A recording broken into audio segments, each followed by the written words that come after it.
How Christianity Stole Christ. For almost 1700 years, official Christianity started by the Roman Catholic Church, but continued till this day by almost all mainstream Christian churches, have acted as if they have a monopoly on Christ. Yet, what did Jesus demonstrate through his resurrection? He demonstrated that no earthly power or institution could control the living Christ. They could kill his body, but they had no power over his spirit. Have you ever wondered why Jesus, some guy just talking about love, was such a threat to the most powerful religious, government, and military organization on the planet that they simply had to kill him? Not only kill him, but track down anyone who ever learned under his teachings, kill them and anyone who ever learned under their teachings, and kill them for hundreds of years, until they realized that this simply was not possible. The reason is simple.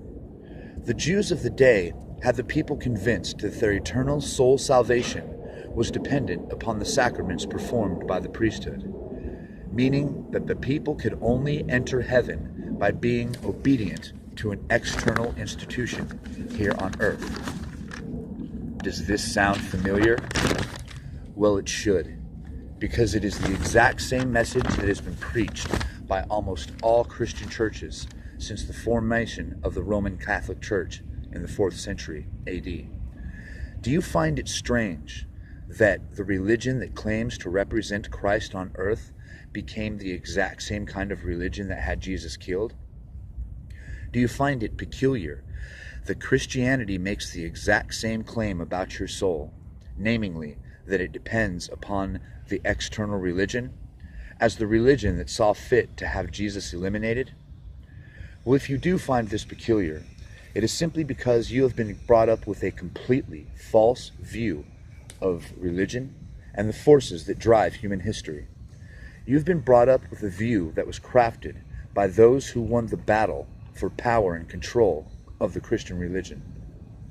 You see, a careful look at human history will always show that there has always been a small elite group of people trying to control the minds of the general population.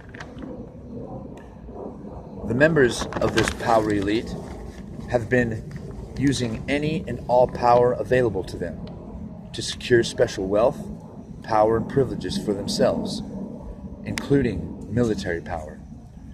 However, the most efficient way to control the population is through beliefs and ideas. The stark reality is that most large religious institutions have not been religious institutions at all. They've been political institutions, created, controlled, and run by the power elite, and used by that elite to secure special wealth, power, and privileges.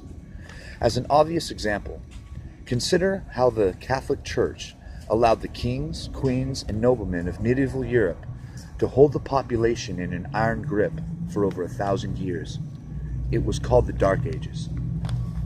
So why was Jesus such a threat to the power elite organizations of his time? Because he preached that the kingdom of God is within you, meaning that people's salvation did not depend upon an outer church. If the Jews would have believed this message at the time, the Jewish power elite would have lost their grip on the population. So their simple solution: kill Jesus. But killing Jesus did not prevent the emergence of a movement of a group of people who sought to embrace, embody, and understand his teachings. And even though the Roman Empire sought to kill all Christians for hundreds of years, it eventually became clear that this simply was not possible. So, a representative of the power elite, Roman Emperor Constantine I, said, "Fuck it. If you can't beat them, join them." And he made Christianity the official state religion of the Roman Empire. Even a quick look back at Constantine will show him as a political animal. Thus, his motive is clearly to create a religion that could be used to control the minds of the people, unify the empire, and keep himself in power. And in order to achieve this end, Jesus' true message of an individual finding salvation had to be removed and replaced with the same old message that people's salvation depends upon the sacraments performed by the external religion. And that is precisely how Christianity has stolen Christ. The power elite stole his true inner message. Yet there is no power on earth that can prevent you from taking back the true teachings and the true example of Christ, so that you can discover the kingdom and the true inner path that is right for yourself. You can then demonstrate that no earthly power can control your spirit, and this example might inspire others to do the same, so that humanity may transcend the power elite, and we can then help fulfill Jesus' true purpose, namely to set the people free from the enslavement of the power elite, who he called the blind leaders. The entire purpose of these messages is to help you get started on this process.